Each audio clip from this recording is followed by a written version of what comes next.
Nunca pensé que vería a mi propia hija arrancar mis fotografías de la pared y arrojarlas a la basura como si fueran desperdicios. Pero sucedió. Delante de 40 personas. Delante de toda mi familia. Y lo que vino después de eso, una semana más tarde, cuando mi yerno Fernando hizo 60 llamadas y Beatriz envió 25 mensajes suplicando perdón, fue apenas el comienzo de una verdad que ellos jamás imaginaron que yo descubriría. Pero voy a contarlo desde el principio. Desde el momento exacto en que todo comenzó a desmoronarse. Cuando entré a la casa de mi hija Beatriz aquella tarde de sábado, algo en el aire ya no era lo mismo. Había demasiados autos estacionados afuera. Demasiadas voces mezclándose detrás de la puerta. Conté al menos 15 vehículos en la calle, algunos bloqueando entradas de vecinos. Mi corazón comenzó a latir más rápido, pero no de emoción. De algo que no podía nombrar todavía. De ese instinto que una mujer de 71 años desarrolla después de toda una vida observando, callando, sobreviviendo. Toqué el timbre. Nadie respondió de inmediato. Volví a tocar. Escuchaba risas adentro, el sonido de copas chocando, música de fondo. Finalmente, la puerta se abrió. Era Fernando, mi yerno. Me miró de arriba abajo, con esa expresión que ya conocía bien. Esa mezcla de fastidio y superioridad que había perfeccionado en los últimos años. «Ah, llegaste», dijo sin sonreír. No dijo hola. No dijo pasa, mamá. Solo eso. «Ah, llegaste». Como si fuera una entrega que había estado esperando con resignación. Como si yo fuera un trámite pendiente que finalmente se completaba.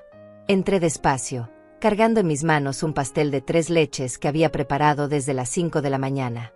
Nadie me había dicho que habría una reunión tan grande. Beatriz solo me había llamado el día anterior, con esa voz apurada que usaba siempre. «Mañana ven a comer, mamá». Como a las 2. Nada más. Sin detalles. Sin advertencias. Sin mencionar que habría 40 personas esperando. Y ahora estaban todos ahí. 40 personas en su sala. Reconocí a primos que no veía hace años. Tíos lejanos. Vecinos de Beatriz.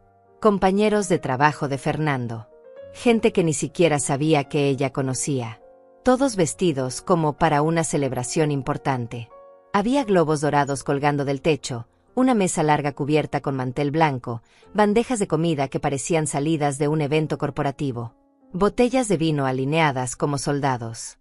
Copas de cristal que brillaban bajo las luces. Pero nadie me saludó. Avancé entre los grupos de personas con mi pastel en las manos, buscando un lugar donde dejarlo. Las conversaciones no se detuvieron cuando pasé. Nadie volteó. Nadie sonrió. Era como si fuera invisible.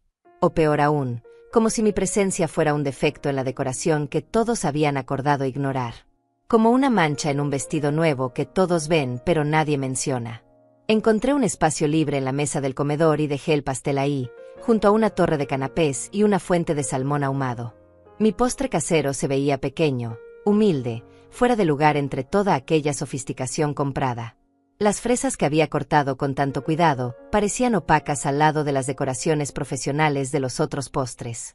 «Ivone, qué sorpresa que vinieras», dijo una voz detrás de mí. Era mi prima Aurora, sosteniendo una copa de vino blanco. Su tono no sonaba sorprendido. Sonaba incómodo. Como si hubiera dicho algo que no debía. «Beatriz me invitó», respondí, tratando de sonar natural, aunque mi voz salió más débil de lo que hubiera querido. Aurora tomó un sorbo de su copa, evitando mi mirada.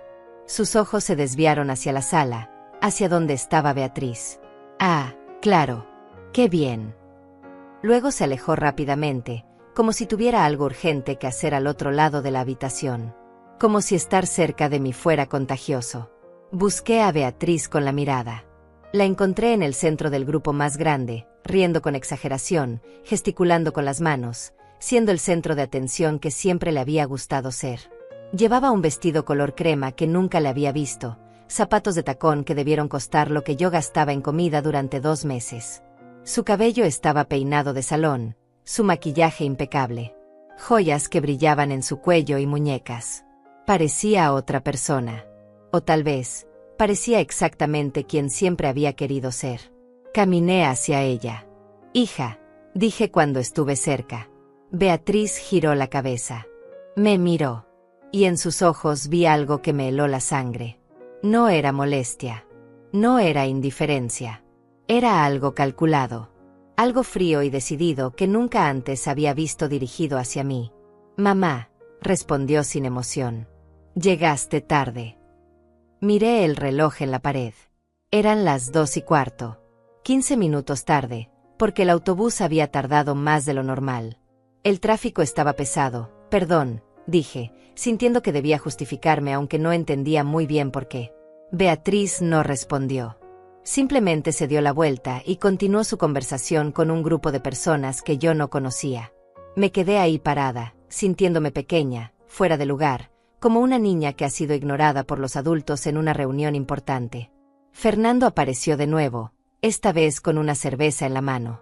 Las sillas están todas ocupadas, dijo señalando la sala. Pero puedes sentarte allá atrás, en la cocina, si quieres. La cocina.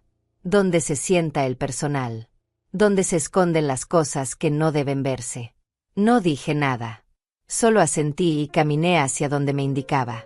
En la cocina había una silla plegable de plástico junto a la puerta trasera. Me senté ahí, con mi bolso en el regazo, viendo cómo todos los demás disfrutaban de la fiesta en la que yo no era bienvenida. Pasó media hora. Luego 1 hora. Nadie vino a buscarme. Nadie preguntó si quería algo de tomar.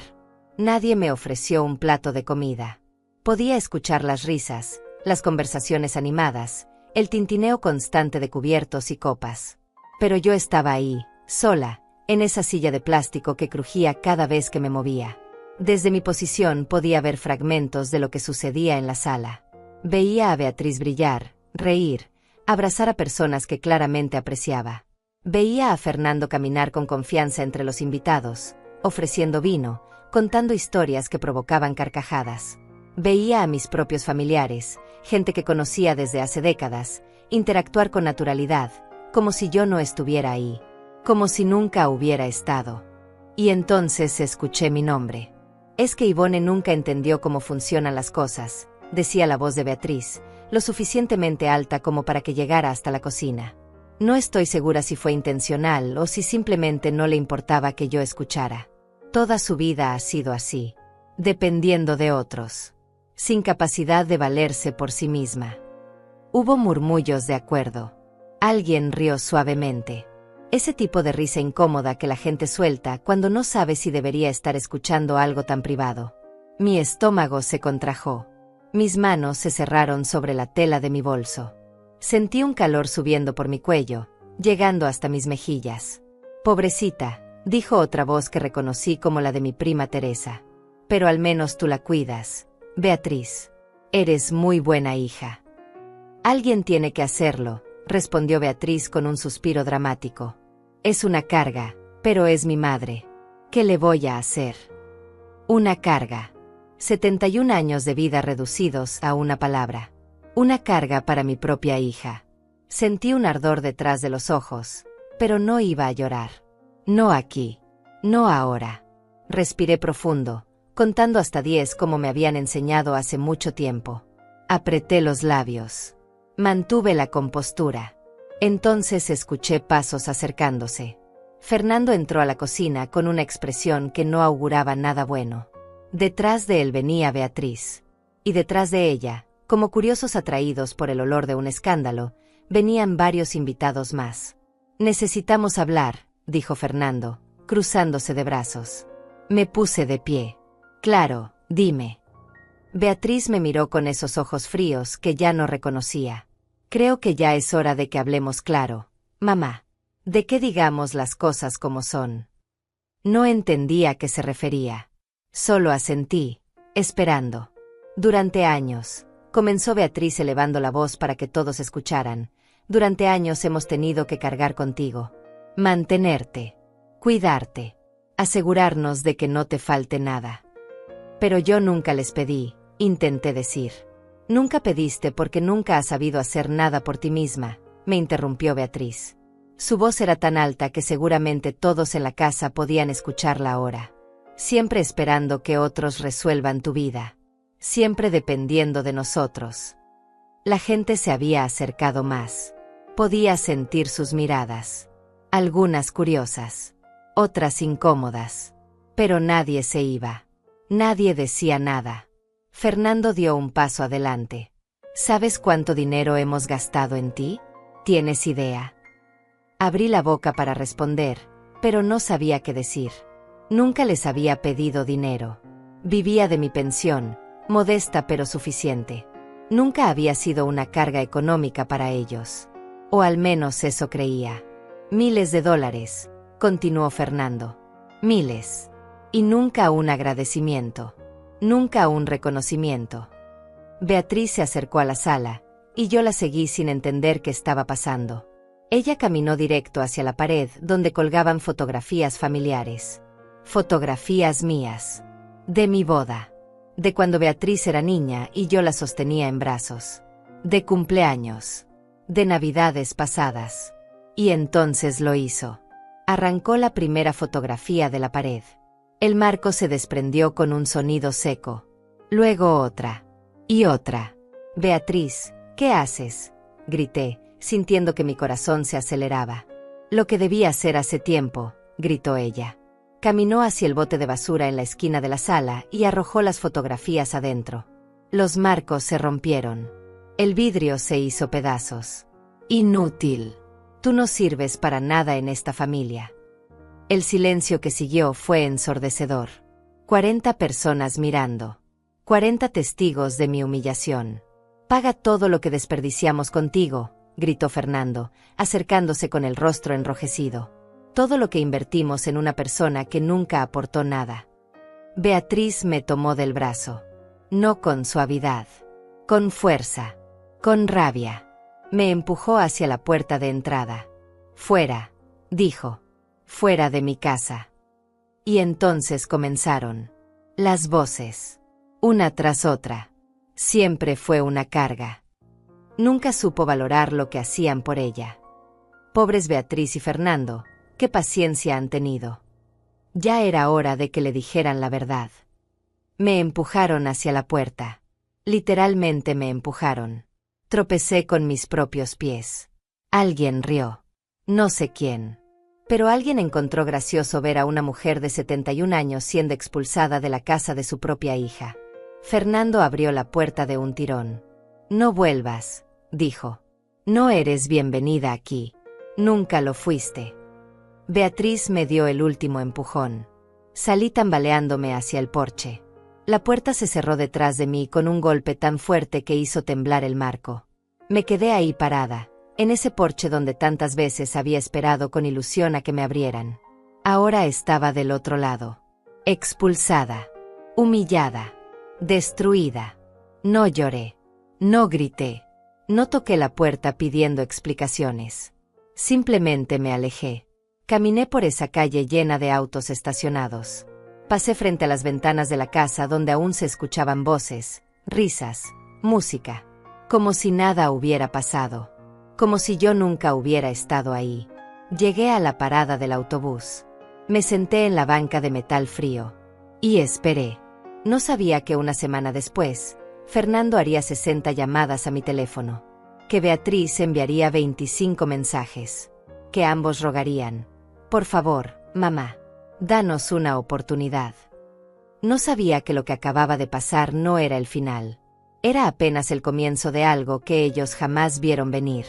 Porque yo, Ivone Martínez, había pasado 71 años observando, callando, aprendiendo. Y ellos estaban a punto de descubrir que el silencio no siempre significa debilidad. A veces significa estrategia. El autobús tardó 25 minutos en llegar. 25 minutos en los que me quedé sentada en esa banca, mirando la calle vacía, sintiendo como el frío de la tarde se metía bajo mi abrigo. Algunas personas pasaron caminando. Una señora con su perro. Un joven en bicicleta. Nadie me miró. Nadie preguntó si estaba bien. Y yo tampoco esperaba que lo hicieran. Cuando el autobús finalmente llegó, subí despacio. Mis piernas temblaban, pero no de frío. De algo más profundo. De una mezcla de humillación, confusión y una rabia silenciosa que comenzaba a gestarse en algún lugar de mi pecho. Me senté junto a la ventana. El autobús arrancó y vi cómo la casa de Beatriz se alejaba. Esa casa de 2 pisos con jardín delantero bien cuidado. Esa casa que siempre me había parecido hermosa. Ahora solo veía una construcción donde acababan de destruirme. El viaje a mi apartamento duró 40 minutos. 40 minutos en los que no pude dejar de pensar en lo que había pasado. En las palabras de Beatriz. En los gritos de Fernando. En las risas de la familia. En mis fotografías rotas dentro de un bote de basura. ¿Cuándo había comenzado todo esto? Cuando mi hija había dejado de verme como su madre y había empezado a verme como una carga. Bajé del autobús en mi parada habitual. Caminé las 2 cuadras hasta mi edificio. Subí las escaleras hasta el 3er piso porque el elevador llevaba 3 semanas descompuesto. Abrí la puerta de mi apartamento y entré al silencio. Era un apartamento pequeño. Un dormitorio, una sala que también servía de comedor, una cocina estrecha y un baño. Había vivido ahí durante 12 años, desde que mi esposo Antonio murió. 12 años de soledad manejable, de rutinas simples, de visitas ocasionales de Beatriz que cada vez se volvían más espaciadas y más tensas. Dejé mi bolso en el sofá. Me quité el abrigo.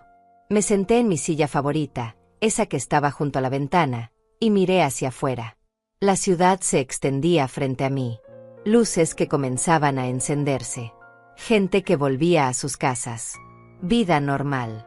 Vida que continuaba mientras la mía parecía haberse detenido. Y fue ahí, en ese silencio, cuando comenzó. No el llanto. No la desesperación.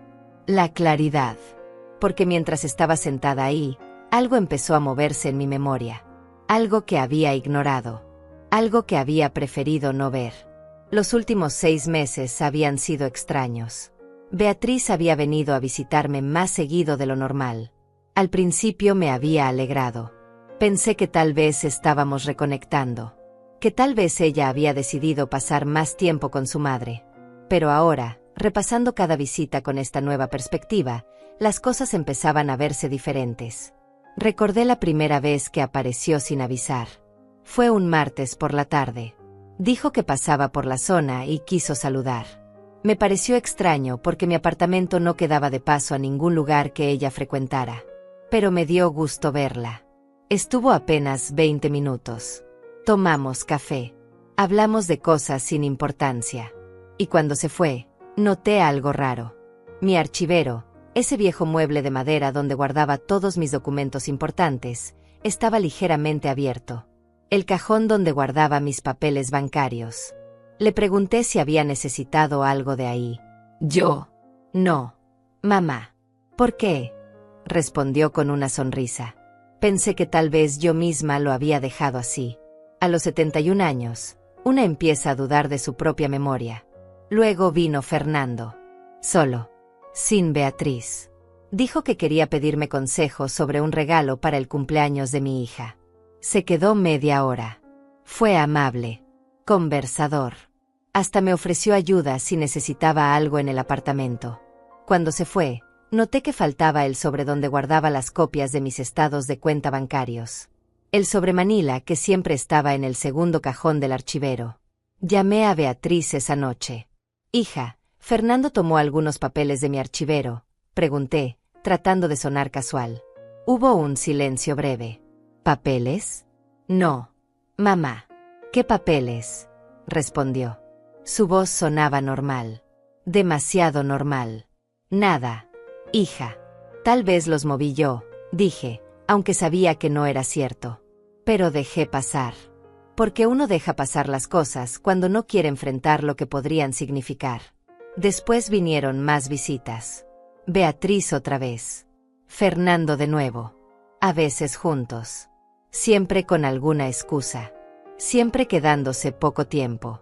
Y siempre, yo notaba algo después. Un papel fuera de lugar. Un sobre abierto. Mi chequera movida de donde la había dejado. Y luego estaban las cartas del banco. Hacía 3 meses había empezado a recibir notificaciones sobre movimientos en mi cuenta que yo no recordaba haber autorizado. Retiros pequeños al principio. $100. 200. Cantidades que no me alarmarían de inmediato porque a veces olvidaba mis propios gastos. Llamé al banco una vez. Señora Martínez, aquí muestran retiros autorizados con su firma, me dijo la empleada. Pero yo no los hice, insistí. Tenemos su firma en los documentos, señora. Tal vez los hizo y no los recuerda. Ahí estaba otra vez. La insinuación de que mi memoria estaba fallando. Que a mi edad, era normal olvidar cosas. Colgué sintiéndome confundida. Sintiéndome vieja. Sintiéndome exactamente como Beatriz había dicho hoy. Inútil. Pero ahora, sentada en mi sala después de lo que había pasado, todas esas piezas comenzaban a formar una imagen diferente. Me levanté de la silla. Fui a mi archivero. Lo abrí. Saqué todo. Absolutamente todo. Estados de cuenta bancarios de los últimos 2 años. Recibos. Documentos de mi pensión. Papeles de seguro. Todo lo que había guardado meticulosamente durante décadas. Los puse sobre la mesa del comedor. Los organicé por fecha. Y empecé a revisar. 3 horas después, mis manos temblaban. Pero no de miedo. De rabia contenida. Había retiros que yo no había hecho. Transferencias a cuentas que no conocía. Cheques firmados con mi nombre, pero con una letra que se parecía a la mía solo si no la mirabas con cuidado. En total, sumaban $18,000. $18,000 que habían salido de mi cuenta en los últimos 6 meses. Mi pensión mensual era de $1,200. Vivía ajustada pero cómoda. Había logrado ahorrar durante años. Pequeñas cantidades. Sacrificios aquí y allá. Y ahora entendía por qué mi saldo había disminuido tanto que había tenido que empezar a recortar gastos. Pensé que solo estaba gastando más. Pensé que tal vez la vejez me hacía menos cuidadosa con el dinero. Pero no era yo. Era Beatriz. Era Fernando. Me senté de nuevo, ahora rodeada de papeles que contaban una historia de traición silenciosa y sistemática. Y fue entonces cuando sonó mi teléfono. Un mensaje de texto. De Beatriz. Mamá, creo que hoy las cosas se salieron de control. Hablamos mañana cuando todos estemos más calmados. Miré el mensaje durante 1 minuto completo. Luego otro mensaje. Fernando también cree que exageramos. Pero es que tú nos tensionas mucho. Necesitas entender nuestra posición. No respondí. Otro mensaje más. De todas formas, necesito que vengas el jueves. Tenemos que firmar unos papeles del seguro. Es importante. Papeles del seguro. Más papeles que firmar. Más firmas que ellos podían usar para lo que quisieran. Dejé el teléfono a un lado. Volví a mirar todos los documentos sobre mi mesa. Durante 71 años había sido una mujer que evitaba conflictos. Que prefería la paz. Que creía que la familia era lo más sagrado. Que perdonaba porque eso es lo que las madres hacen. Pero mientras miraba esos papeles, algo se rompió dentro de mí. O tal vez se arregló. Tal vez por primera vez en mucho tiempo, las piezas de quien yo realmente era comenzaron a acomodarse en su lugar correcto. No iba a llorar. No iba a suplicar. No iba a preguntarle a Beatriz por qué lo había hecho. Iba a hacer algo que nunca antes había hecho. Iba a defenderme. Me levanté. Fui a la cocina. Me preparé un té de manzanilla. Volví a la mesa. Y empecé a trabajar. Separé cada documento sospechoso. Los puse en orden cronológico. Marqué con un resaltador amarillo cada irregularidad. Cada firma que no era exactamente mía. Cada cantidad que no recordaba. Cada fecha que coincidía con una visita de Beatriz o Fernando. Trabajé hasta las 2 de la mañana. Cuando terminé, tenía una pila organizada de evidencia. No estaba segura de qué haría con ella todavía. Pero la tenía. Visible. Real. Innegable. Mi teléfono vibró otra vez. Otro mensaje de Beatriz. Mamá, ¿estás bien? Contéstame, por favor. Me preocupo. Miré el mensaje. Luego miré mis documentos. Me preocupo. Qué fácil era decir esas palabras. Qué vacías sonaban ahora. No respondí. Apagué el teléfono. Guardé todos los documentos en un sobre grande de Manila. Los sellé. Escribí en el frente con mi mejor letra: evidencia, no tocar. Lo metí en el archivero. Cerré con llave. Y guardé la llave en un lugar donde solo yo sabía. Luego me fui a dormir. No dormí mucho. Pero cuando finalmente lo hice, fue un sueño sin lágrimas. Porque por primera vez en meses, tal vez en años, sentí algo que había olvidado. Control. Control sobre mi propia vida. Sobre mi propia historia. Sobre mi propio destino. Beatriz y Fernando pensaban que me habían destruido hoy. No sabían que me habían despertado. Y cuando una mujer de 71 años despierta después de décadas de silencio, lo que viene después no es llanto. Es justicia. El domingo desperté temprano. No porque quisiera, sino porque mi cuerpo ya no me permitía dormir más allá de las 6 de la mañana. Uno de esos regalos que vienen con la edad. Me levanté, preparé café y me senté junto a la ventana con una libreta vieja que había encontrado en el armario. Durante años, esa libreta había estado llena de recetas, listas de compras, anotaciones sin importancia. Arranqué las hojas usadas hasta encontrar páginas limpias. Y empecé a escribir. No un diario. No desahogos emocionales. Datos. Fechas. Hechos. Escribí todo lo que recordaba de los últimos 6 meses. Cada visita de Beatriz. Cada aparición de Fernando. Cada cosa extraña que había notado y que había decidido ignorar en su momento. Mientras escribía, otra memoria llegó. Una que había enterrado profundo porque dolía demasiado recordarla. Mi esposo Antonio había muerto hacía 12 años. Un ataque al corazón repentino. Sin avisos. Sin despedidas. Un día estaba ahí y al siguiente ya no. Cuando murió, dejó una pequeña herencia. No éramos ricos, pero Antonio había sido previsor. Había ahorrado. Había invertido modestamente. Cuando todo se liquidó, quedaron $65,000. Beatriz tenía 28 años en ese entonces. Estaba recién casada con Fernando. Vivían en un apartamento pequeño y hablaban constantemente de comprar una casa. Yo estaba destrozada por la pérdida de Antonio. No podía pensar con claridad. No podía tomar decisiones. Beatriz lo sabía. Una tarde, 2 meses después del funeral, Beatriz llegó a mi casa con Fernando. Traían papeles. Mamá, dijo Beatriz con esa voz suave que usaba cuando quería algo. Fernando y yo hemos estado pensando. Esa herencia que te dejó papá es mucho dinero para que lo manejes sola. Yo estaba sentada en el mismo sofá donde estaba ahora. Apenas había salido de la cama en semanas. Apenas había comido. El mundo era un lugar borroso y doloroso. No sé manejar esas cosas, admití. Era verdad. Antonio siempre había manejado las finanzas. Yo confiaba en él completamente. Lo sabemos, dijo Fernando. Por eso queremos ayudarte. Podemos invertir ese dinero. Hacerlo crecer. Asegurarnos de que tengas un futuro tranquilo. Sonaba razonable. Sonaba como algo que alguien que me amaba haría. Además, continuó Beatriz, nosotros estamos pensando comprar una casa. Una casa grande donde tú también puedas tener tu espacio. Donde puedas vivir con nosotros cuando ya no quieras estar sola.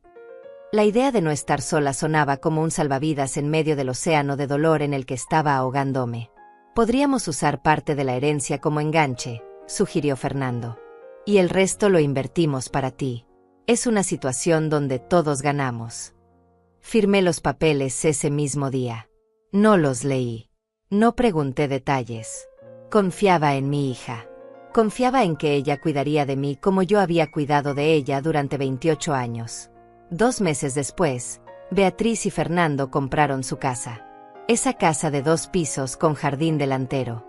Esa casa donde hoy me habían humillado frente a 40 personas. Esperé la invitación para mudarme con ellos. Esperé que me mostraran mi habitación. Mi espacio. Nunca llegó. Cuando pregunté, Beatriz me dijo: «Ay, mamá, eso era solo una idea. Necesitas tu independencia. Estarías más cómoda en tu propio lugar». Y yo, que seguía navegando en mi dolor, que seguía sin poder pensar con claridad, lo acepté. Del dinero que supuestamente iban a invertir para mí, nunca vi un centavo. Cuando preguntaba, Fernando me decía: está todo invertido, mamá. Creciendo. Ya verás los beneficios más adelante. Pasaron los años. Los beneficios nunca llegaron. Eventualmente dejé de preguntar. Porque preguntar significaba admitir que tal vez mi propia hija me había engañado. Y eso era demasiado doloroso para enfrentarlo. Ahora, sentada con mi café frío y mi libreta llena de anotaciones, hice los cálculos. $65,000 hace 12 años, más los 18,000 recientes. $83,000. Esa era la cantidad que mi hija y mi yerno me habían quitado. Y hoy me habían llamado carga. Me habían acusado de vivir de ellos. De no aportar nada. La ironía era tan cruel que casi podría haber reído si no sintiera esta presión en el pecho. Mi teléfono, que había encendido hace una hora, comenzó a sonar. Era Beatriz. La llamada número 3 de la mañana. No contesté. Luego un mensaje de Fernando. Ivone, necesitamos hablar como adultos. Lo de ayer se nos fue de las manos a todos. Ven a casa esta tarde. Borré el mensaje sin responder. Otro mensaje de Beatriz. Mamá, por favor. No seas infantil. Sabes que a veces digo cosas sin pensar. Ven para que arreglemos esto. Infantil. Me llamaba infantil por no correr de vuelta después de que me destruyó públicamente. Apagué el teléfono de nuevo. Pasé el resto del domingo organizando mi vida. Revisé cada papel que tenía. Cada recibo. Cada documento. Creé un sistema. Carpetas etiquetadas. Todo en orden cronológico. Encontré más cosas. Un documento que supuestamente yo había firmado autorizando a Beatriz como cotitular de mi cuenta bancaria. No recordaba haberlo firmado. La fecha era de hace 8 meses. Justo cuando Beatriz había venido a visitarme con la excusa de que quería llevarme a almorzar. Habíamos ido al banco primero, dijo, porque ella necesitaba hacer un trámite rápido. Me pidió que entrara con ella. Que firmara algo. Es solo un formulario de actualización. Mamá. Pura burocracia. Yo había firmado sin leer. Confiando. Ese papel ahora estaba frente a mí. Y entendía perfectamente lo que significaba. Beatriz tenía acceso total a mi dinero. Podía sacar lo que quisiera. Cuando quisiera. Y lo había hecho. También encontré copias de cheques. Cheques que yo supuestamente había escrito. Algunos a nombre de Fernando. Otros a nombre de Beatriz. Las cantidades variaban. $500 aquí. 1,200 allá. Todos con fechas de los últimos 6 meses. La firma se parecía a la mía. Pero no era exactamente igual. La letra era más firme. Más segura. La mía temblaba un poco desde que había desarrollado artritis en las manos. Tomé una hoja en blanco. Firmé mi nombre 10 veces. Comparé mis firmas con las de los cheques. No había duda. Alguien había estado falsificando mi firma. El lunes por la mañana, mi teléfono no dejó de sonar. Llamada tras llamada. Mensaje tras mensaje.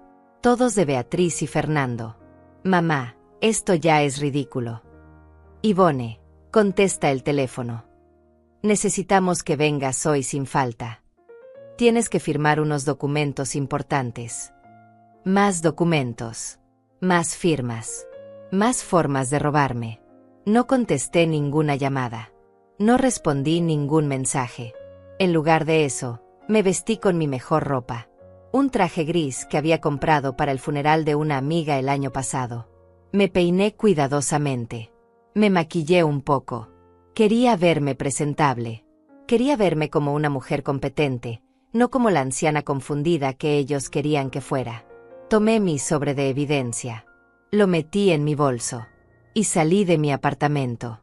Tomé el autobús hasta el centro de la ciudad. Bajé en la parada frente al edificio del Banco Central.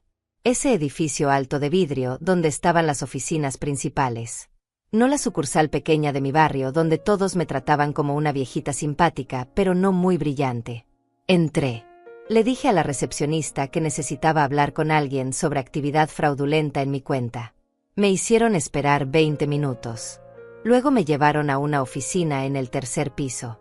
Un hombre joven, no más de 35 años, Me recibió. Se presentó como Francisco, supervisor de cuentas. Señora Martínez, dijo con esa sonrisa profesional que usan los banqueros. ¿En qué puedo ayudarle? Saqué mi sobre. Puse todos los documentos sobre su escritorio. Le expliqué todo. Con calma. Con claridad. Sin lágrimas. Sin dramatismo. Él escuchó. Tomó notas. Su expresión cambió de cortesía profesional a preocupación genuina. Esto es muy serio, dijo cuando terminé. Si lo que me está diciendo es correcto, estamos hablando de fraude bancario. Es correcto, afirmé. Y tengo las pruebas aquí. Francisco revisó cada documento. Comparó firmas. Verificó fechas en su computadora. Hizo llamadas. Pasó una hora revisando todo. Finalmente me miró. Señora Martínez, voy a ser honesto con usted. Esto parece ser un caso claro de apropiación indebida y falsificación. Voy a iniciar una investigación interna inmediatamente. También voy a congelar cualquier acceso adicional a su cuenta por parte de terceros. Sentí un peso levantándose de mi pecho. Gracias. Pero señora, continuó Francisco, esto también necesita ser reportado a las autoridades. Estamos hablando de delitos federales. ¿Está usted preparada para eso? Pensé en Beatriz, en la niña que había criado, en la mujer que me había abrazado después de que su padre murió y me prometió que siempre cuidaría de mí. Luego pensé en esa misma mujer arrancando mis fotografías de la pared y gritándome inútil frente a 40 personas. Sí, dije. Estoy preparada. Francisco asintió. Voy a darle el contacto de nuestro departamento legal. Ellos trabajarán con usted y con las autoridades correspondientes. Salí del banco 2 horas después con una carpeta llena de documentos oficiales. Confirmación de la investigación. Números de caso. Contactos. Pasos a seguir. Por primera vez en días, sentí algo parecido a la esperanza. No era venganza lo que sentía. Era justicia. Era la sensación de que tal vez, solo tal vez, no estaba tan indefensa como todos pensaban. Cuando llegué a casa, mi teléfono tenía 17 llamadas perdidas. Esta vez, lo dejé encendido. Quería que llamaran. Quería que se desesperaran. Porque muy pronto iban a entender que la mujer a la que habían subestimado durante años estaba a punto de recordarles algo muy importante. Que el silencio no es debilidad. Es estrategia. El martes por la mañana recibí una llamada de un número desconocido. Normalmente no contestaba llamadas de números que no reconocía, pero algo me dijo que esta vez debía hacerlo. Señora Ivone Martínez, preguntó una voz femenina profesional. Sí, soy yo. Mi nombre es Cecilia Romero. Soy abogada del departamento legal del banco. Francisco Torres me pasó su caso. ¿Tiene tiempo para reunirnos esta semana? Mi corazón se aceleró. Sí, cuando usted diga. ¿Qué le parece mañana a las 10 de la mañana?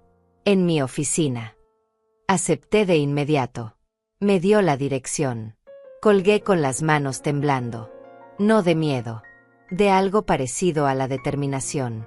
El resto del martes lo pasé revisando cada detalle de mi documentación.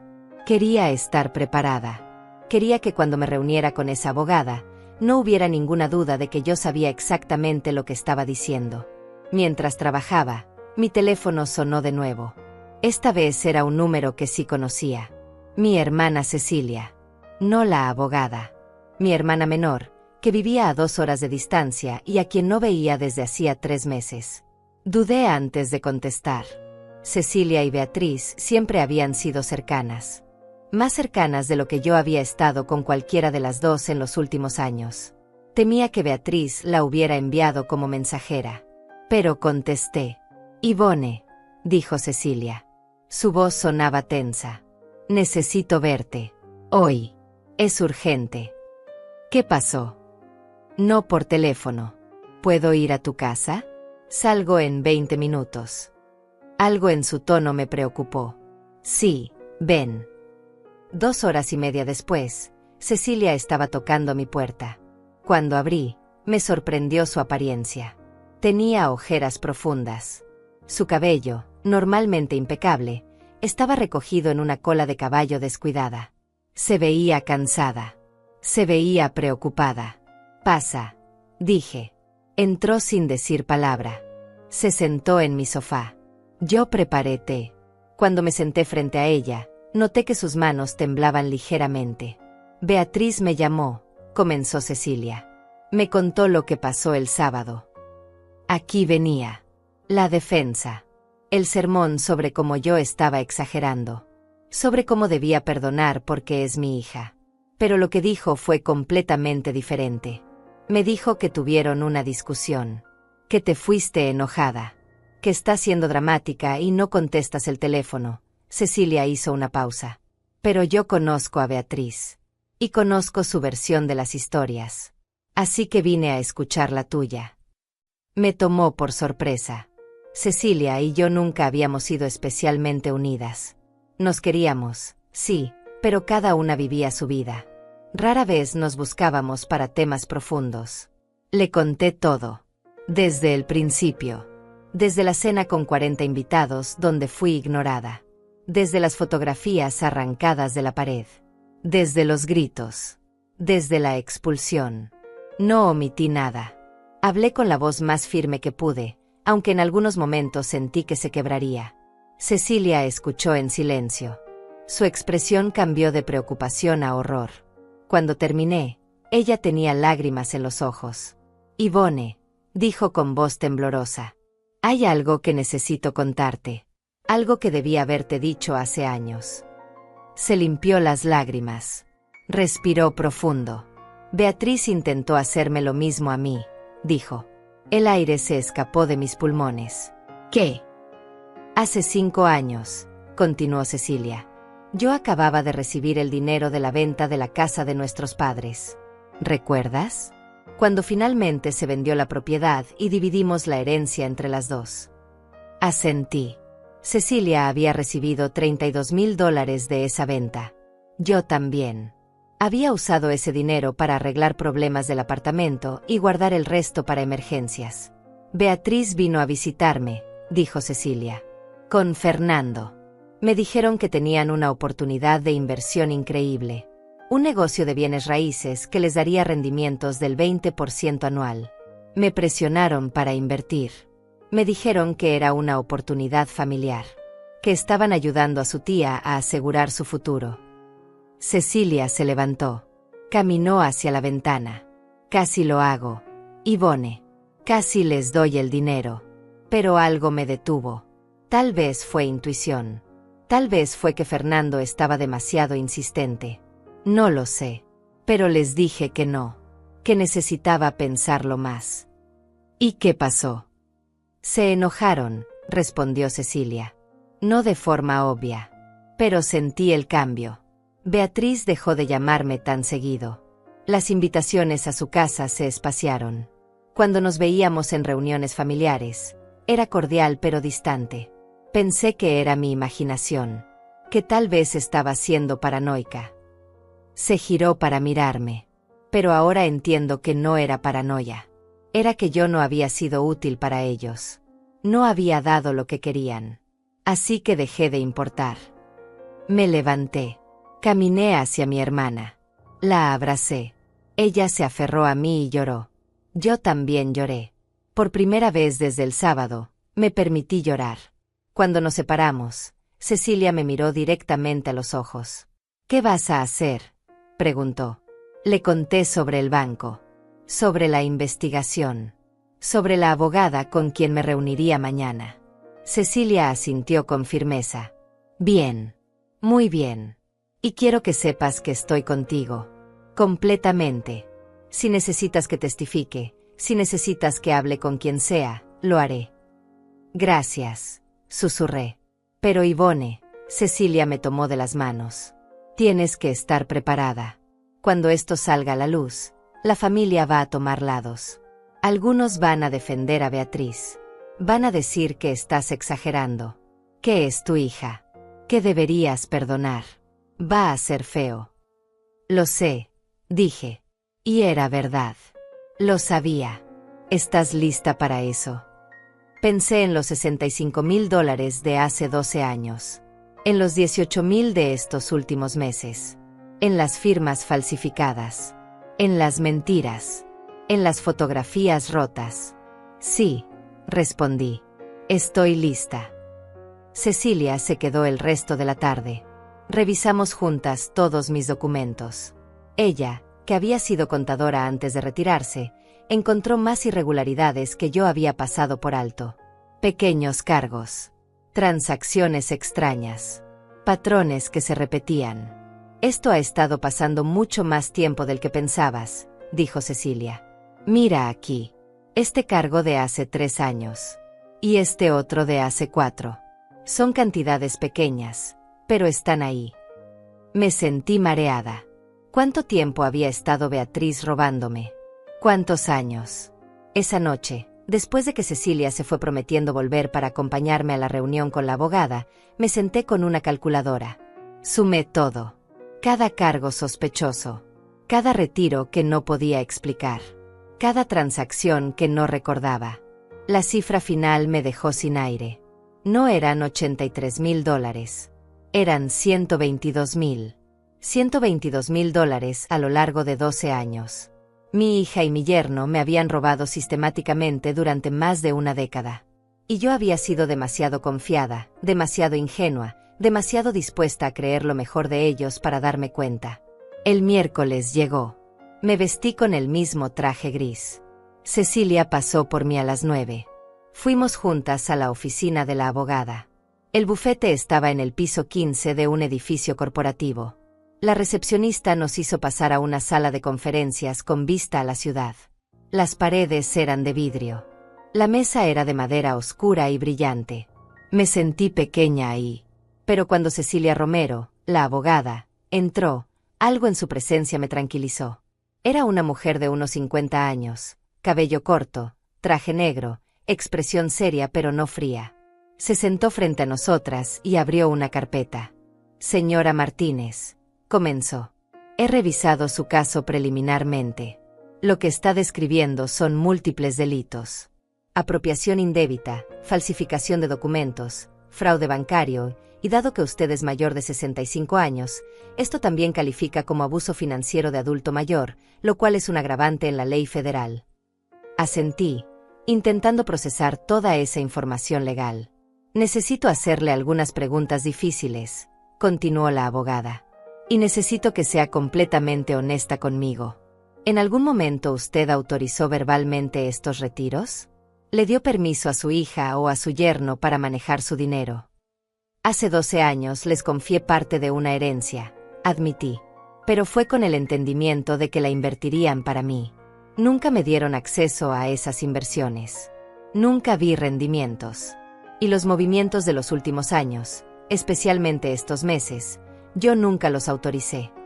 ¿Tiene testigos de eso? Miré a Cecilia. Ella asintió. Yo puedo testificar que Beatriz intentó algo similar conmigo, dijo mi hermana. Puedo establecer un patrón de comportamiento. La abogada tomó notas. Eso es útil. Muy útil. Ahora, señora Martínez, necesito que entienda algo. Si procedemos con esto, va a haber consecuencias legales serias para su hija y su yerno. Podrían enfrentar cargos criminales. Podrían ir a prisión. Su hija podría perder su licencia profesional si tiene alguna. Podrían perder propiedades adquiridas con dinero robado. Hizo una pausa. ¿Está segura de que quiere hacer esto? Porque una vez que iniciemos, no habrá vuelta atrás. Miré por la ventana. La ciudad se extendía debajo de nosotras. Miles de personas viviendo sus vidas. Trabajando. Amando. Traicionando. Sobreviviendo. Pensé en Antonio. En lo que él me diría si estuviera aquí.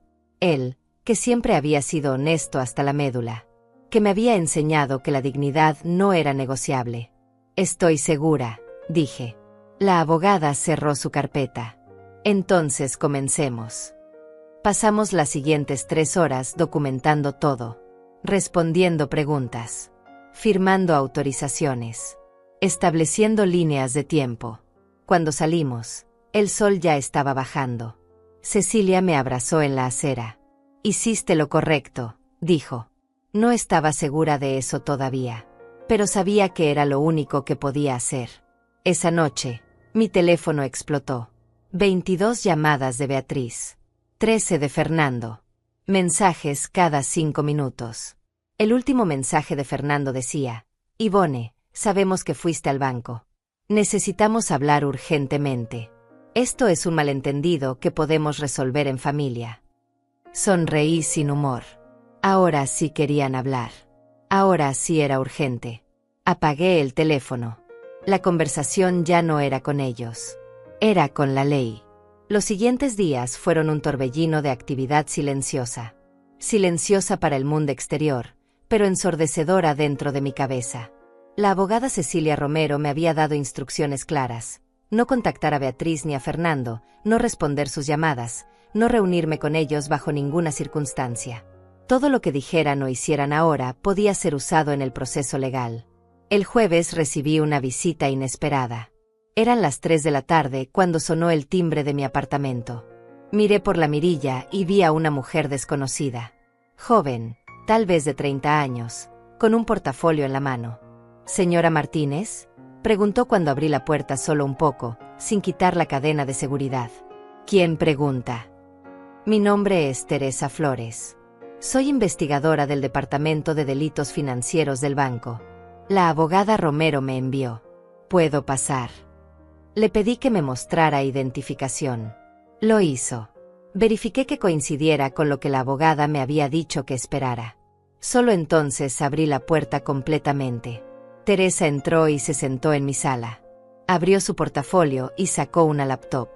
Señora Martínez, he estado revisando sus registros bancarios de los últimos 5 años, comenzó, y necesito confirmar algunas cosas con usted. Durante la siguiente hora, Teresa me mostró transacción tras transacción, cada una proyectada en la pantalla de su computadora, cada una con una fecha, una cantidad, un destino. Esta de aquí, señaló una transferencia de $1,500. Es del 15 de marzo de hace 2 años. ¿La recuerda? Negué con la cabeza. Fue transferida a una cuenta a nombre de Fernando Salazar. El memo dice: préstamo familiar. ¿Usted autorizó esto? No. Nunca le presté dinero a Fernando. Teresa tomó nota. ¿Y esta otra? $2,000. Mayo del mismo año. Mismo destinatario. Memo dice: ayuda con reparaciones del hogar. Tampoco. Así continuó. Una tras otra. Transferencias que yo no había hecho. Cheques que yo no había escrito. Retiros que yo no había autorizado. En total, dijo Teresa después de mostrarme la última transacción, hemos identificado $124,800 en movimientos no autorizados durante los últimos 5 años. Pero sospechamos que hay más si retrocedemos más en el tiempo. Me sentí mareada. $124,800. Era más de lo que había calculado. Hay algo más que necesito enseñarle, continuó Teresa. Abrió otra carpeta en su computadora. Encontramos esto en nuestro sistema. Es una solicitud de préstamo personal a nombre suyo. Fue aprobada hace 8 meses por la cantidad de $35,000. ¿Qué? Mi voz salió como un susurro. El préstamo fue depositado en su cuenta y luego, ese mismo día, transferido completamente a la cuenta conjunta que usted tiene con su hija Beatriz. Yo nunca solicité ningún préstamo. Teresa giró la laptop hacia mí. Esta es la solicitud. Tiene su firma. Miré la pantalla. Ahí estaba. Un documento con mi nombre. Con mis datos. Y al final, una firma que se parecía a la mía pero que yo sabía que no era mía. Ellos falsificaron mi firma para sacar un préstamo a mi nombre, dije, sintiendo como la rabia volvía a subir por mi garganta. Eso parece, confirmó Teresa. Y aquí está lo interesante. Ese préstamo tiene que ser pagado.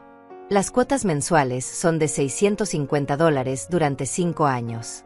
Usted ha estado haciendo esos pagos. Pensé en mi estado de cuenta bancario. En cómo mis gastos habían aumentado misteriosamente. En cómo había tenido que empezar a recortar en comida, en medicinas, en pequeños lujos que antes podía permitirme. Sí, dije. Los cargos automáticos salen de mi cuenta cada mes. Pensé que eran parte de los gastos normales del banco. Teresa cerró su laptop. Señora Martínez, lo que le han hecho es sistemático y planeado. No estamos hablando de errores o malentendidos. Estamos hablando de un fraude organizado que ha durado años. Me quedé en silencio, procesando la magnitud de lo que me estaba diciendo. La buena noticia, continuó Teresa, es que tenemos suficiente evidencia para proceder legalmente.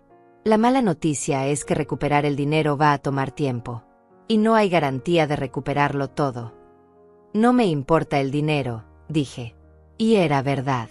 Claro que me importaba, pero no era lo principal. Quiero que enfrenten las consecuencias de lo que hicieron. Teresa asintió.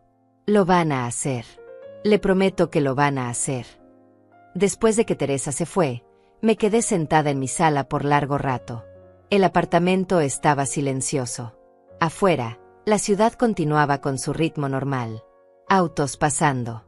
Gente caminando. Vida sucediendo. Pero mi vida había cambiado para siempre. El viernes por la mañana, mi hermana Cecilia llegó temprano. Traía bolsas de comida. «No has estado comiendo bien», dijo mientras colocaba las bolsas en mi cocina. «Te traje cosas. Y voy a quedarme unos días contigo. No discutas». No discutí. La verdad es que su compañía me hacía bien. No me sentía tan sola. No me sentía tan vulnerable. Mientras desayunábamos, Cecilia me contó algo más. «Ayer recibí una llamada de Aurora», dijo. Aurora, nuestra prima. La misma que había estado en la cena del sábado. ¿Qué quería? Estaba nerviosa. Muy nerviosa. Me dijo que Beatriz la había llamado pidiendo que testificara a su favor si había algún problema legal. Que dijera que tú estabas confundida. Que tu memoria no era confiable. Que a veces decías cosas que no tenían sentido. Sentí un nudo en el estómago. ¿Y Aurora qué dijo? Le dijo que no. Que ella no iba a mentir. Y luego me llamó a mí para contármelo porque sintió que debía saberlo. Cecilia hizo una pausa. Pero hay más. Aurora me dijo que otros familiares también han recibido llamadas similares. Beatriz está intentando construir una narrativa donde tú eres la que está mal. Donde tú eres la confundida. No me sorprendió. Era exactamente lo que esperaría que hiciera Beatriz. También me enteré de algo más, continuó Cecilia bajando la voz. Beatriz les pidió dinero prestado a varios primos. Les dijo que era para un tratamiento médico tuyo. Que necesitabas una cirugía urgente y que ella estaba cubriendo los gastos. Me quedé helada. ¿Qué? Al menos 5 personas le prestaron dinero. Cantidades entre $2,000 y $5,000 cada uno. Les dijo que era una emergencia. Que tú estabas muy enferma pero no querías preocupar a la familia. Les pidió discreción. La habitación daba vueltas. Yo no he estado enferma. No he necesitado ninguna cirugía. Lo sé, dijo Cecilia.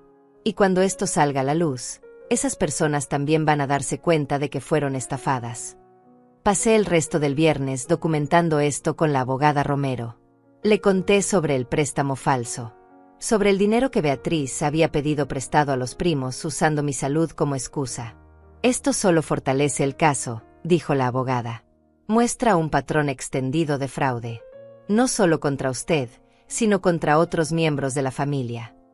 El sábado, exactamente una semana después de la cena humillante, recibí un mensaje que me dejó sin palabras. Era de Fernando. Pero este era diferente a todos los anteriores. Ivone, por favor. Te lo suplico. Necesitamos hablar. Beatriz está destruida. No ha comido en días. Está en cama llorando constantemente. No puede dormir. Está teniendo ataques de pánico. Esto la está matando. Sé que cometimos errores. Sé que las cosas se salieron de control. Pero por favor, danos una oportunidad de explicarlo. De arreglarlo. Somos familia. No destruyas a tu propia hija por un malentendido. Por favor. Leí el mensaje 3 veces. Sentí algo moviéndose en mi pecho. Algo que se parecía a la culpa. A la duda. Le mostré el mensaje a Cecilia. Es manipulación, dijo mi hermana inmediatamente. Clásica manipulación. Ahora tú eres la mala. Tú eres la que está destruyendo a tu hija. No ellos por robarte. No ellos por humillarte públicamente. Tú. Tenía razón. Lo sabía. Pero aún así dolía. Otro mensaje llegó. Este de Beatriz. Mamá, por favor. Estoy desesperada. No puedo creer que estés haciendo esto. Soy tu hija. Tu única hija.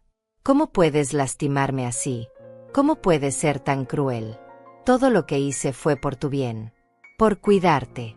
Por asegurarme de que estuvieras bien. Y así me pagas. Destruyendo mi vida. Destruyendo mi matrimonio. Destruyendo mi reputación. Espero que estés feliz. Cerré los ojos. Respiré profundo. ¿Estás bien?, preguntó Cecilia. No, admití. Pero voy a estarlo. El domingo recibí una llamada de la abogada Romero. Señora Martínez, necesito informarle que mañana lunes se va a notificar formalmente a Beatriz Salazar y Fernando Salazar sobre la investigación en su contra. Van a ser citados para declarar. También se va a iniciar el proceso de congelamiento de activos adquiridos con dinero potencialmente robado. Esto incluye su casa. Mi corazón latió más rápido. Su casa. Sí. Si podemos probar que la casa fue comprada con dinero sustraído de usted, puede ser embargada como parte de la restitución. Pensé en esa casa de 2 pisos. En ese jardín delantero. En esa vida que Beatriz había construido con mi dinero mientras me decía que yo era una carga. Entiendo, dije. También quiero prepararla, continuó la abogada. Cuando reciban la notificación, es probable que intenten contactarla con más urgencia. Pueden volverse agresivos. O más manipuladores. Es importante que usted no ceda. Que no se reúna con ellos. Que no acepte ningún tipo de arreglo privado. ¿Entiende? Entiendo perfectamente. Esa noche no dormí. Me quedé despierta mirando el techo, pensando en todo lo que estaba a punto de suceder. Mañana, la vida de Beatriz cambiaría para siempre. Y yo sería responsable de eso. Pero mientras estaba acostada en la oscuridad, recordé algo que Antonio solía decirme. Ivone, ser buena persona no significa ser débil. Significa hacer lo correcto incluso cuando duele. Y esto dolía. Pero era lo correcto. Cerré los ojos y esperé que llegara el amanecer. El lunes, el mundo de Beatriz y Fernando se derrumbaría. Y yo, por primera vez en 12 años, estaría de pie mientras pasaba. El lunes amaneció gris. Nubes oscuras cubrían el cielo como si la ciudad misma supiera que algo importante estaba por suceder. Me levanté a las 6, como siempre. Preparé café. Me senté junto a la ventana. Y esperé. Cecilia se había quedado a dormir en mi sofá. La escuché moverse alrededor de las 7. Salió del baño ya vestida, con el cabello recogido y una expresión determinada en el rostro. ¿Cómo te sientes?, preguntó. No lo sé, respondí honestamente. Asustada. Nerviosa. Pero también segura de que esto tiene que pasar. Mi hermana se sentó a mi lado. Tomó mi mano. No dijo nada. No necesitaba hacerlo. Su presencia era suficiente. A las 9:30, mi teléfono sonó. Era la abogada Romero. Señora Martínez, quería informarle que las notificaciones fueron entregadas hace 20 minutos. Tanto Beatriz como Fernando han sido oficialmente notificados de la investigación criminal en su contra. También recibieron la orden de congelamiento preventivo de activos. Mi estómago se contrajo. ¿Cómo reaccionaron? No estuve presente en la entrega, pero el oficial me informó que hubo resistencia verbal. Beatriz intentó argumentar que era un malentendido. Fernando exigió hablar con un supervisor. Pero la notificación fue entregada formalmente. Ahora tienen 72 horas para presentarse a declarar con sus abogados si así lo desean. Colgué el teléfono con las manos temblando. No tuve que esperar mucho para confirmar que habían recibido las notificaciones. A las 10 de la mañana, mi teléfono explotó. 32 llamadas en 20 minutos. Todas de Beatriz. Todas de Fernando. Mensajes llegando cada 30 segundos. Contesta el teléfono ahora. Esto es un error, Yvonne. No puedo creer que hayas llegado tan lejos. Van a quitarnos la casa por tu culpa. ¿Sabes lo que has hecho? Cecilia me quitó el teléfono de las manos. No leas eso. No te hace bien. Pero yo ya lo había visto.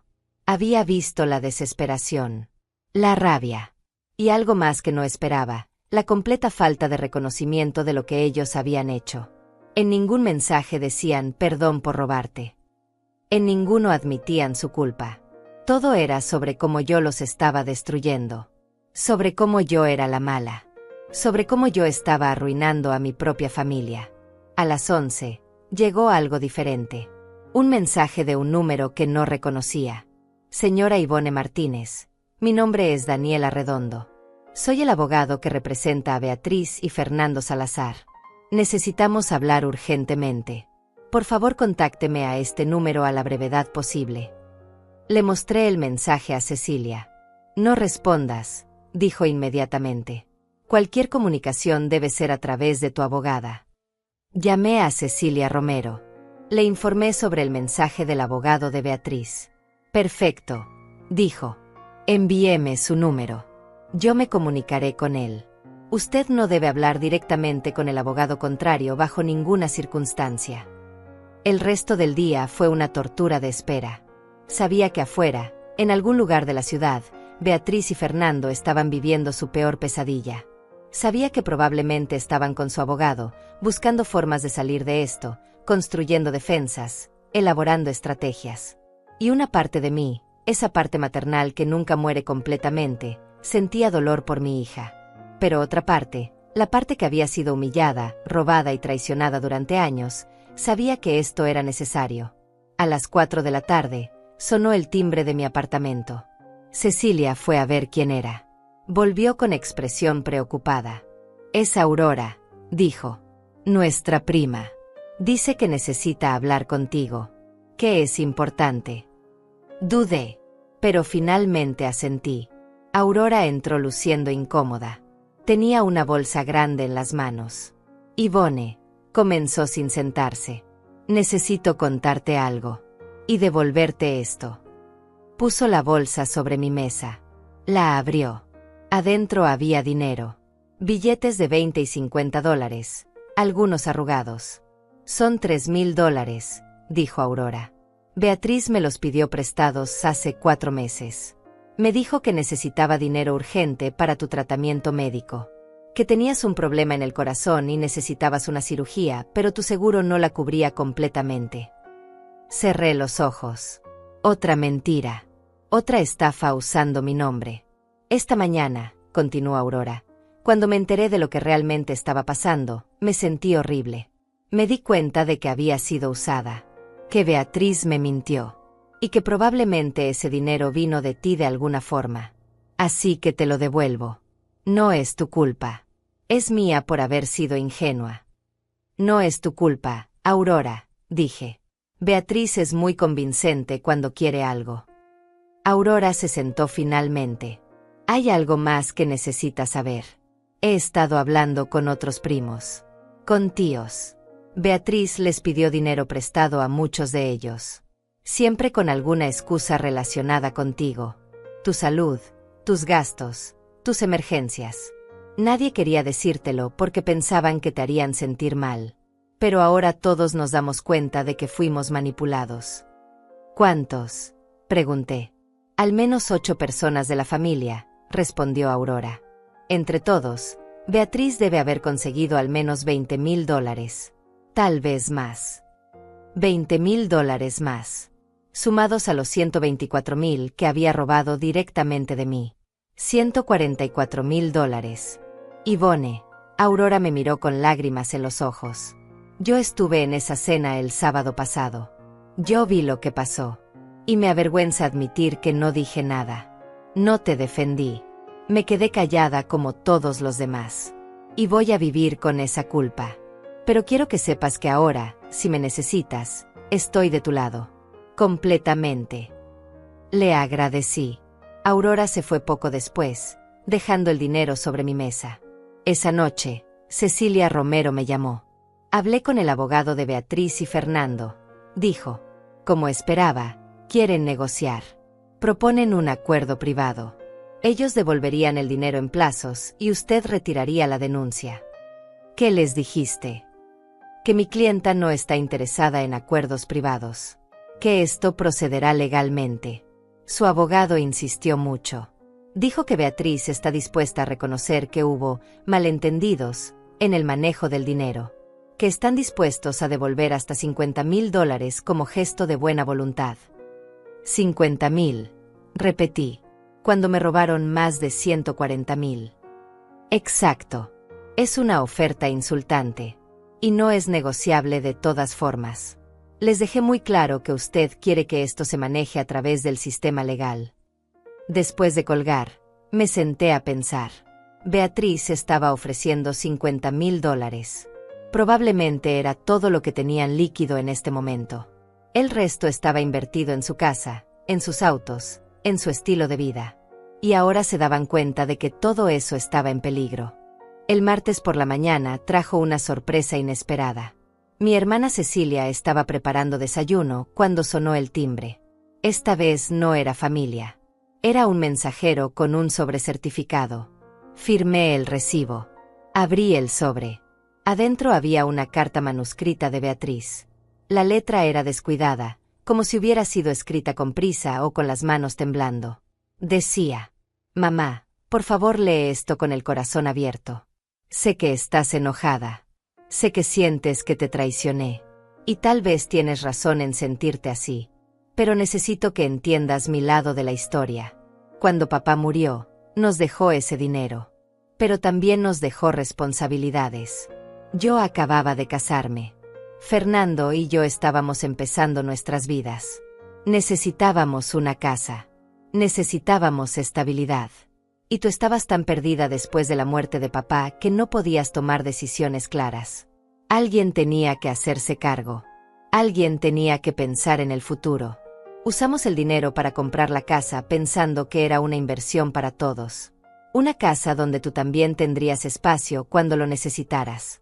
Sí, tomamos decisiones sin consultarte lo suficiente. Sí, tal vez manejamos las cosas de forma que ahora parecen incorrectas. Pero nunca fue con mala intención. Todo lo hicimos pensando en la familia, en nuestro futuro, en tu futuro. Y ahora vas a destruir todo eso. Vas a quitarnos nuestra casa. Vas a mandarnos a la cárcel. Vas a arruinar la vida de tu propia hija por un malentendido. ¿Es eso lo que papá hubiera querido? ¿Es eso lo que una madre hace? Por favor, mamá, retira la denuncia. Hablemos como familia. Arreglemos esto en privado. Te prometo que te devolveremos cada centavo. Pero dame tiempo. Dame una oportunidad de hacerlo bien. No destruyas a tu única hija. No me hagas esto. Te lo suplico. Con amor, Beatriz. Leí la carta 2 veces. Luego se la pasé a Cecilia. Mi hermana la leyó y la dejó sobre la mesa con disgusto. Es todo manipulación. Mira cómo lo redacta. Ellos son las víctimas. Tú eres la cruel. Ellos tenían buenas intenciones. Tú eres la que está destruyendo a la familia. Lo sé, dije. Pero aún así duele. Se supone que duela, respondió Cecilia. Por eso lo escribió así. Porque sabe exactamente qué botones presionar para hacerte sentir culpable. Esa tarde recibí otra visita. Esta vez era Teresa, mi prima. La misma que en la cena del sábado había dicho pobrecita refiriéndose a mí mientras Beatriz me llamaba carga. Teresa se veía nerviosa. Se retorcía las manos mientras hablaba. Ivone, vine a disculparme, dijo. Estuve en esa cena. Escuché lo que Beatriz dijo sobre ti. Y no solo no te defendí, sino que la apoyé. Dije que eras una carga. Y fue horrible de mi parte. No tengo excusa. La miré sin decir nada. Beatriz me llamó ayer, continuó Teresa. Me pidió que hablara contigo. Que te convenciera de retirar la denuncia. Me ofreció pagarme si lo hacía.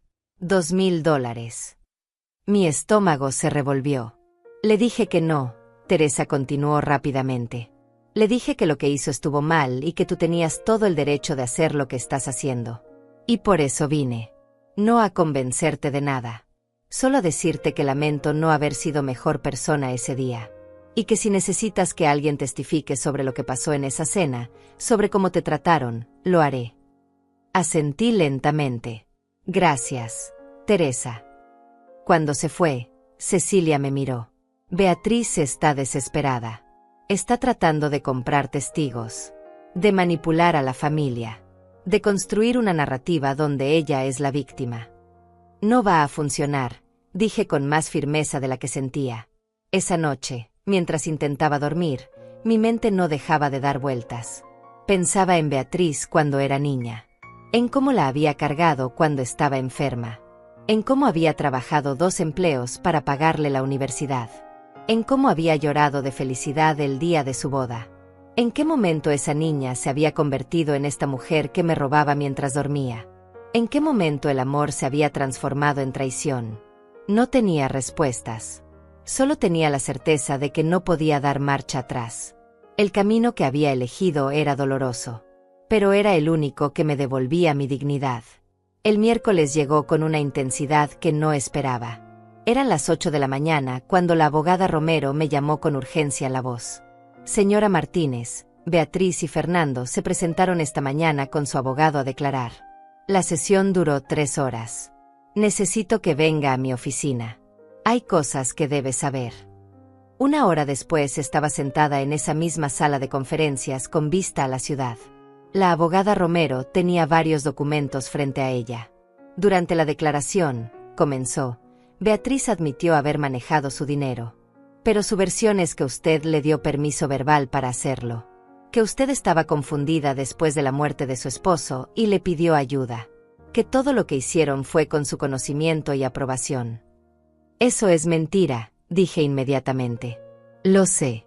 Y tenemos evidencia que lo prueba. Las firmas falsificadas, por ejemplo. El préstamo que sacaron a su nombre. Las transferencias que se hicieron mientras usted ni siquiera estaba en la ciudad, según pudimos verificar con sus registros médicos de citas en otras localidades. La abogada pasó a otro documento. Fernando, por otro lado, adoptó una estrategia diferente. Culpó a Beatriz. Dijo que él solo seguía órdenes de su esposa. Que él asumía que todo era legal porque era entre madre e hija. Que él nunca preguntó detalles porque confiaba en que Beatriz estaba haciendo lo correcto.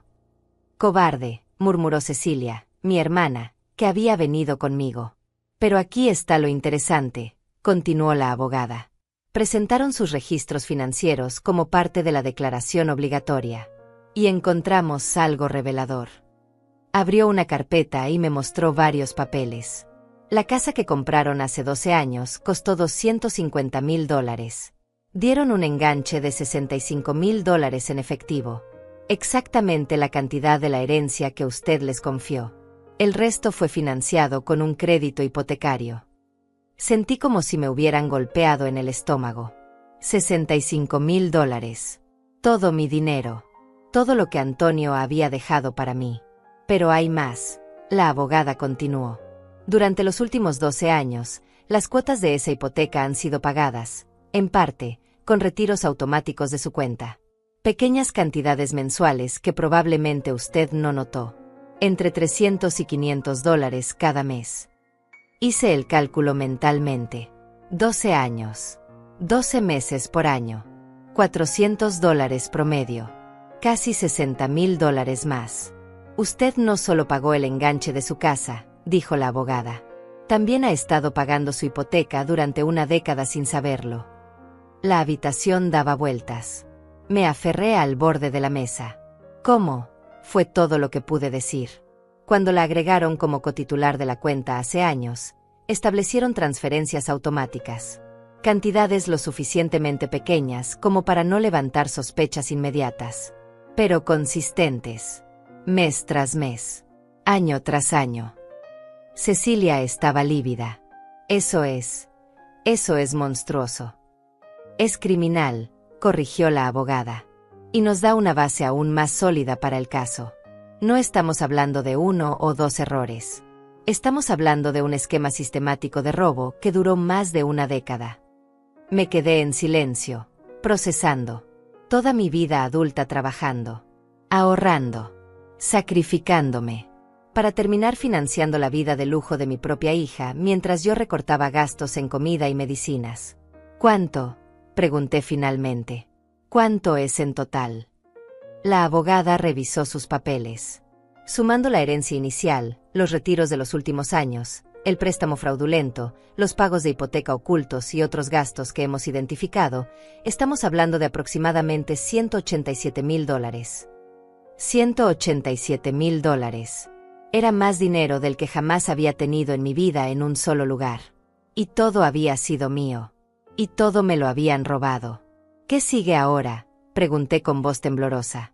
Ahora el fiscal del distrito revisa el caso. Con la evidencia que tenemos, es casi seguro que presentarán cargos criminales. Fraude bancario, falsificación de documentos, abuso financiero de adulto mayor. Beatriz y Fernando podrían enfrentar entre 5 y 15 años de prisión si son declarados culpables. 15 años. Mi hija podría pasar 15 años en prisión.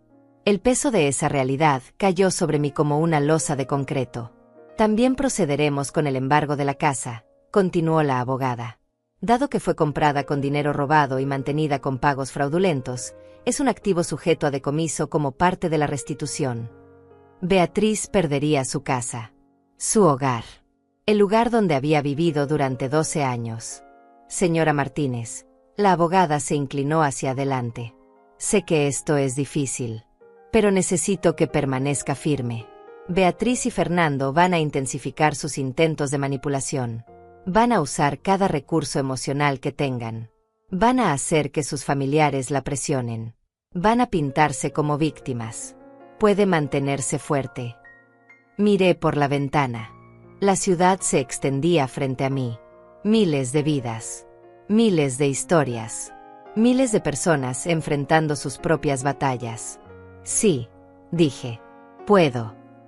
Esa tarde, cuando regresé a mi apartamento, encontré algo esperándome en la puerta. Un ramo de flores. Rosas rojas. Mis favoritas.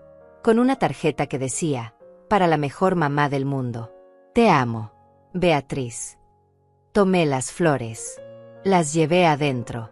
Y las puse directamente en la basura. Cecilia me miró con aprobación. Bien hecho. Pero esa noche, mientras intentaba dormir, la imagen de esas flores en la basura no dejaba de aparecer en mi mente, junto con recuerdos de Beatriz de niña, trayéndome flores del jardín. Flores silvestres que recogía con sus manitas pequeñas. Cuando se había roto todo. El jueves por la mañana, mi teléfono sonó. Un número desconocido. Contesté por impulso. Señora Ivone Martínez, preguntó una voz masculina formal. Sí. Mi nombre es Daniela Redondo. Soy el abogado de su hija Beatriz. Sé que mi colega, la abogada Romero, le indicó que no hable directamente con nosotros, pero le pido solo 5 minutos de su tiempo. Madre a madre. Persona a persona. Debí colgar. Sabía que debía colgar. Pero algo me detuvo. 2 minutos, dije. Señora Martínez, entiendo que está dolida. Entiendo que siente que fue traicionada. Y tal vez tiene razón. Pero necesito que entienda algo. Beatriz es su hija. Su única hija. Si esto procede como va, ella irá a prisión. Perderá todo. Su casa, su reputación, su futuro. Realmente quiere eso para su propia hija. Mi hija me robó durante 12 años, respondí. Ella tomó decisiones financieras que en retrospectiva fueron equivocadas, dijo el abogado, suavizando las palabras. Pero lo hizo porque pensó que estaba ayudando. Porque creyó que era lo mejor para la familia. Falsificó mi firma. Mintió a mi familia. Me humilló públicamente. Hubo una pausa. Las emociones estaban altas ese día, continuó el abogado. La gente dice cosas que no piensa cuando está estresada. Beatriz lo lamenta profundamente. Está destrozada. Está en terapia. Está tomando medicamentos para la ansiedad. Su matrimonio está al borde del colapso. Su vida está destruida. Y todo porque cometió errores en cómo manejó dinero familiar. No era dinero familiar, dije con voz firme. Era mi dinero, mi herencia, mi pensión, mío. Técnicamente, sí, admitió el abogado. Pero en espíritu, cuando hay familia involucrada, las líneas se vuelven borrosas. Señora Martínez, Beatriz está dispuesta a devolverle todo, cada centavo. Pero necesita tiempo. Necesita que retire la denuncia criminal. Que maneje esto como un asunto civil. Familiar. Privado. ¿Cuánto tiempo?, pregunté, no porque estuviera considerándolo, sino porque quería saber hasta dónde llegaba su descaro. 10 años.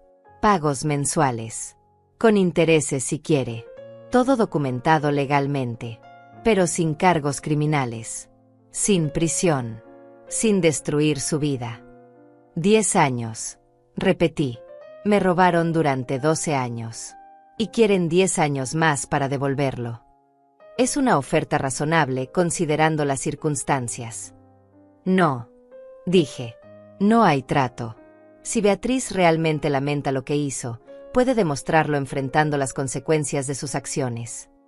Señora Martínez. Colgué. Mis manos temblaban. Mi corazón latía acelerado. Pero me sentía poderosa. Por primera vez en mucho tiempo, me sentía con control. Le conté a la abogada Romero sobre la llamada. Ella no estaba contenta. Eso fue una violación ética de su parte, dijo. Voy a reportar este contacto. Pero me alegra que no se diera. Porque, señora Martínez, lo que le ofrecieron era una trampa. Si hubiera aceptado, habrían usado su aceptación de negociar como evidencia de que tal vez las acusaciones no eran tan serias. De que tal vez era solo un conflicto familiar.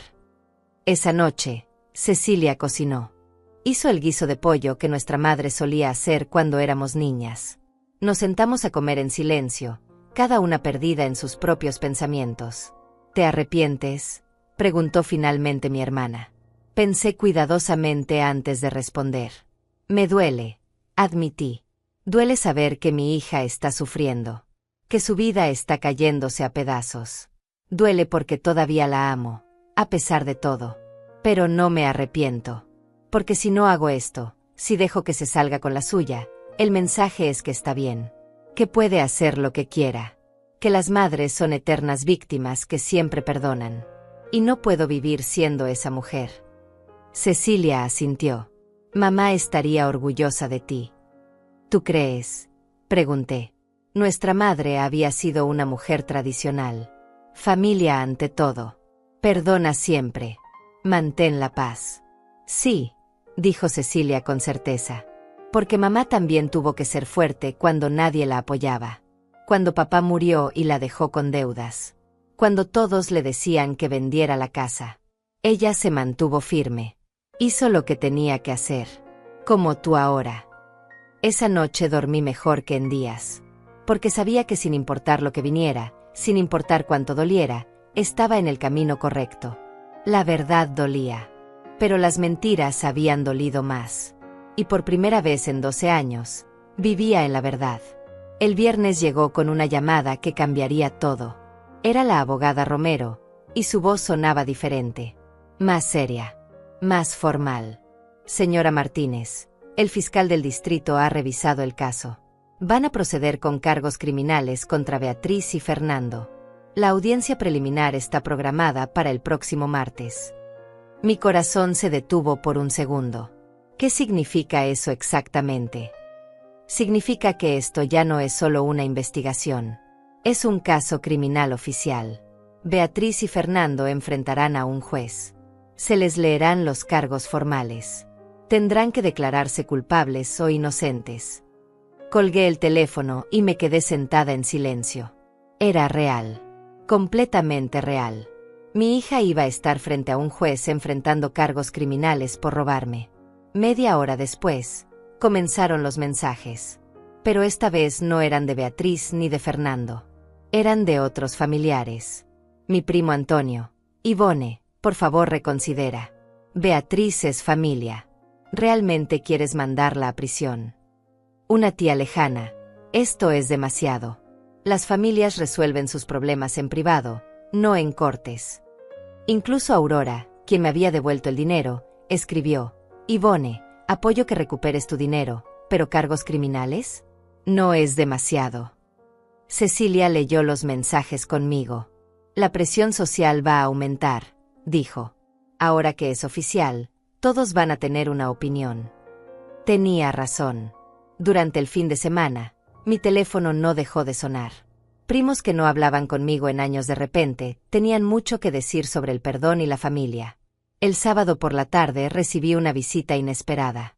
Mi hermana abrió la puerta y encontró a Fernando parado ahí. Solo. Sin Beatriz. Por favor, dijo. Solo 10 minutos. Necesito hablar con Ivone. Cecilia lo dejó entrar, pero se quedó presente. No iba a dejarnos solos. Fernando se veía terrible. Había perdido peso. Tenía ojeras profundas. Su ropa, normalmente impecable, estaba arrugada. Ivone, comenzó, su voz quebrándose. Vine a decirte la verdad. La verdad completa. Me senté más derecha. Te escucho. Todo fue idea mía, dijo. Beatriz no quería hacerlo al principio. Cuando Antonio murió y nos confiaste ese dinero, yo fui quien sugirió usarlo para la casa. Yo fui quien dijo que podíamos manejarlo sin que te dieras cuenta. Yo fui quien empezó a sacar dinero de tu cuenta. Cecilia resopló. Qué conveniente. Ahora que hay consecuencias, todo fue tu culpa. Es la verdad, insistió Fernando. Beatriz solo seguía lo que yo decía. Ella se sentía mal, pero yo la convencía de que estábamos haciendo lo correcto.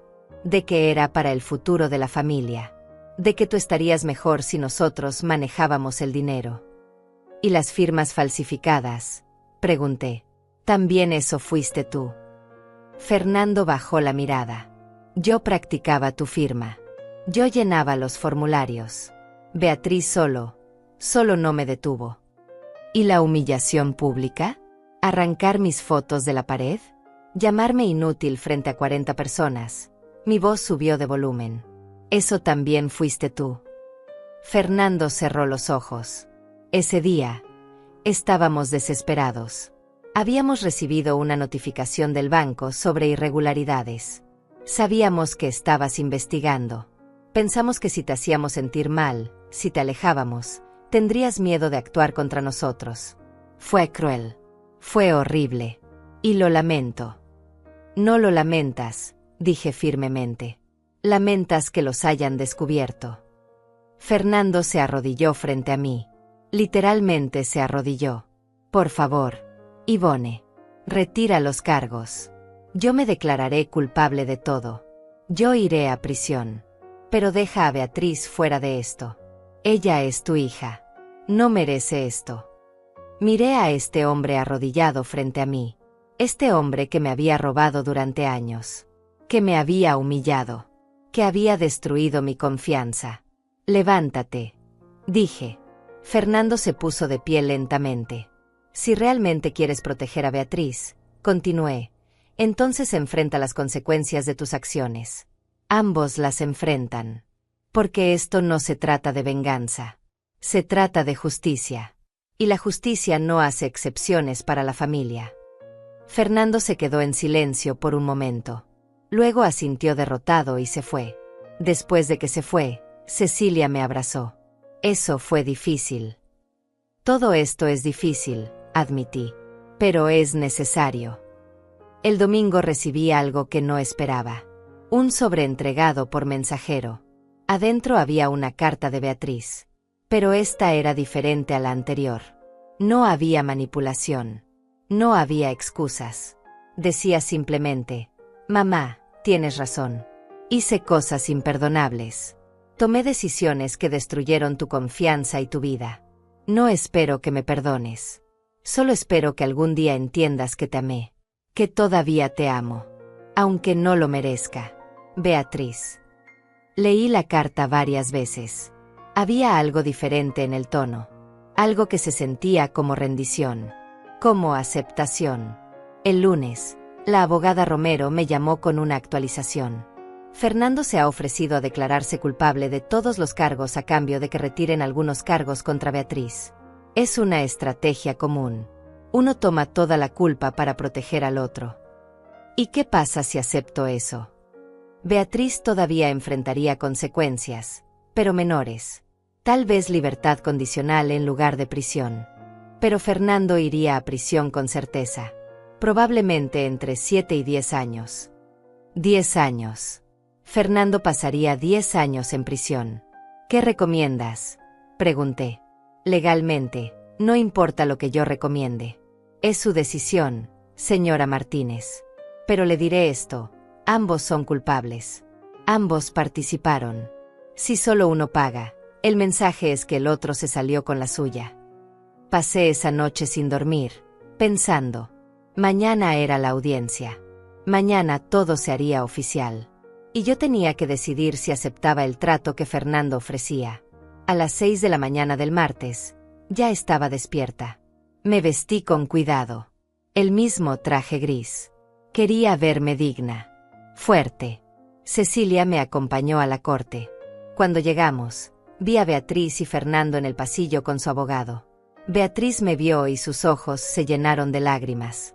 Fernando simplemente miraba al suelo. La abogada Romero se acercó. Ha tomado una decisión sobre el trato. Respiré profundo. No hay trato, dije. Ambos enfrentan las consecuencias. Completas. Entramos a la sala del tribunal. Y por primera vez en 12 años, me sentí completamente en paz con una decisión que involucraba a mi hija. Dolía. Pero era correcto. La audiencia duró 2 horas. Vi a mi hija declararse culpable de fraude y falsificación. Vi a Fernando hacer lo mismo. Escuché al juez leer los cargos con voz firme y clara. Y cuando me pidieron que hablara, lo hice.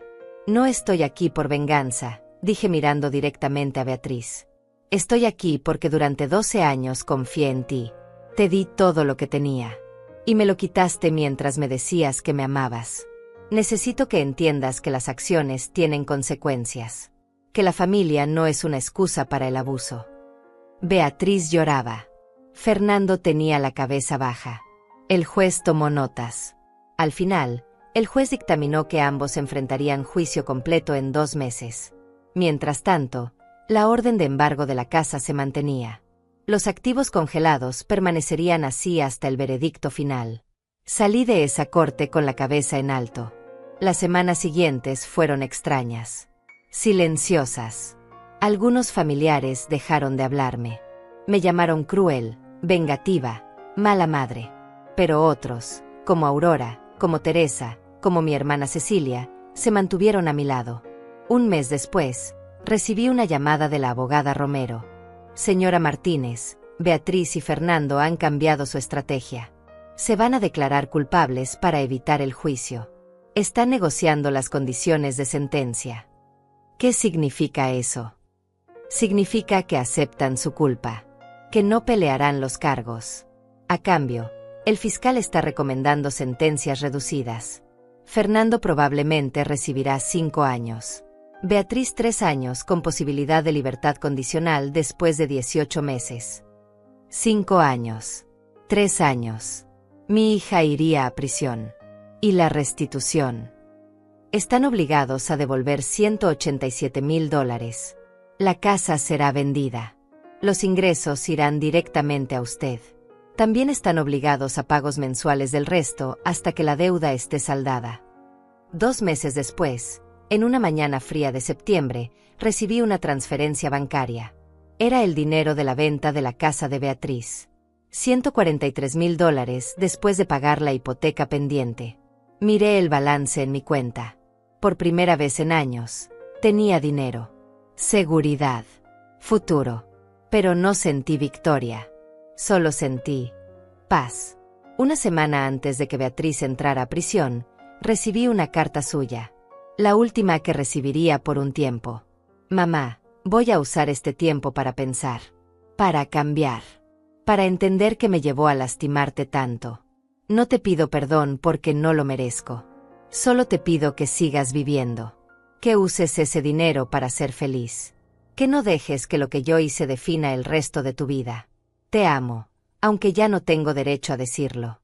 Beatriz. No respondí la carta, pero la guardé. Hoy, 6 meses después, vivo en un apartamento nuevo. Más grande. Más luminoso.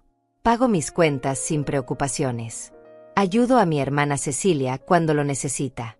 Salgo a cenar con Aurora. Vivo. A veces pienso en Beatriz. Me pregunto cómo está. Si realmente está cambiando. Si algún día podremos tener una conversación honesta. Pero ya no vivo esperando. Ya no vivo en función de ella. Vivo para mí. Para la mujer de 71 años que decidió que su dignidad valía más que la aprobación familiar. Que decidió que el silencio no era debilidad, sino estrategia. Y si hay algo que quiero que otros entiendan de mi historia es esto: el amor verdadero no te destruye. La familia real no te roba. Y cuando alguien te lastima, no importa quién sea, tienes derecho a defenderte. No eres cruel por poner límites. No eres mala por exigir respeto. No eres vengativa por buscar justicia. Eres humana. Y mereces dignidad. Ese día, cuando vi a Beatriz arrancar mis fotografías y arrojarlas a la basura, pensé que mi vida había terminado. No sabía que en realidad estaba comenzando. Porque a veces, para encontrarte a ti misma, primero tienes que atreverte a perder todo lo demás. Incluso a tu propia hija. Y sobrevivir para contarlo.